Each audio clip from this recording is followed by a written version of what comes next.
Hey everyone, it's Monica. It's time for Be Free Friday, and today I wanted to tell you about a friend of mine.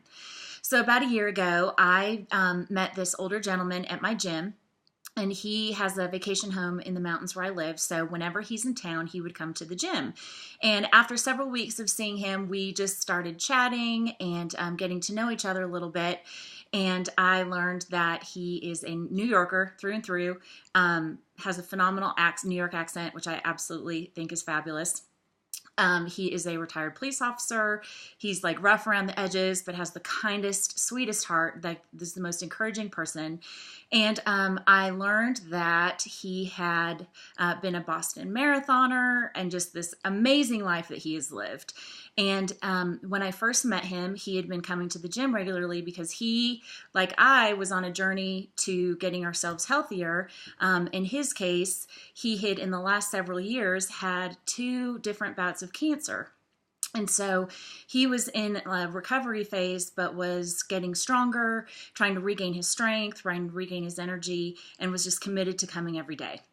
And while he was on the treadmill every single day, he would put in his music and he would close his eyes, and I would watch him walk with his eyes closed. And I learned later that that was his prayer time. So he would do his prayer walk on the treadmill, and he would always tell me this list of people he was praying for. And he just has been such a encourager and just such a great example to see that. Well, the last I had seen him was in February, and I wasn't concerned or worried because I knew that he didn't live up here full time. And so I ran into him this week. And it was the first time, like I said, I'd seen him since February. And as he came in, I was really excited to see him, but I noticed he was walking a little bit slower. And he came up to the treadmill that I was at, and we started catching up. How are you? How have you been? Da da da da da. And I said, hey, so how are you really doing? Like, how's your health? Are you doing okay? And he just kind of looked at me and he said, I was feeling really badly, and I went to the doctor, and it turns out the cancer is back. And there's nothing they can do this time because it's spreading pretty rapidly. And he kind of proceeded to just give me the update of what was going on with him. And I was getting really teary-eyed. And I was trying not to, because big, tough New Yorker guy, he doesn't need, blonde girl crying for him on a treadmill.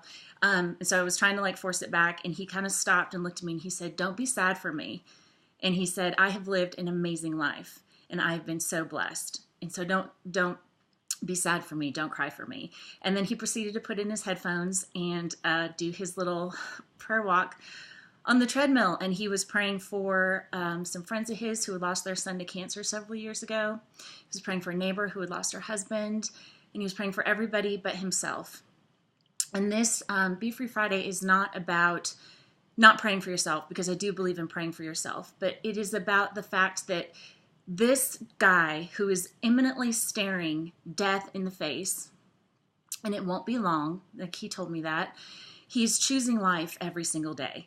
That day he was really tired and really weak and could only do 2 miles an hour on the treadmill, but he made a decision to get up and to come to the gym and to see his friends and to do his exercise because he loves it, and to get on the treadmill because he loves it, and to pray for other people because he loves it.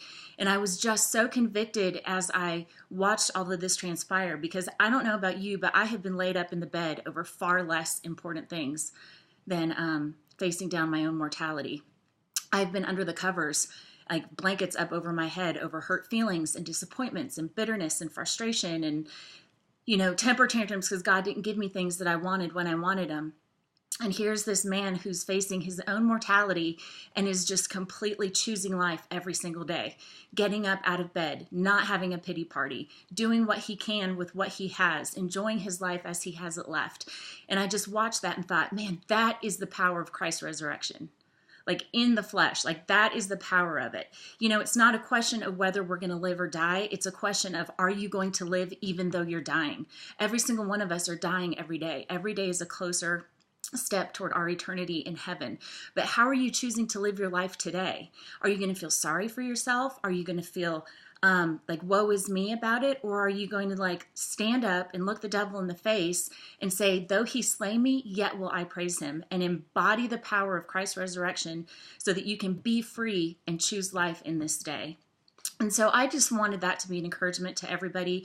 It was the most amazing encouragement to me this week to just get up, to be grateful for what I have, to be grateful for the life that I have, and to just choose to continue to live no matter what the circumstances are surrounding my life, no matter what the circumstances are surrounding me or anybody else that I love. The Lord is faithful. There are still other people to be praying for, and to just focus on living. In the midst of death, focus on living. I hope that that's as much an encouragement to you as it was to me this week. Sorry, there's a bug in my face. I hope you guys have a wonderful weekend, and we will see you next week. Bye.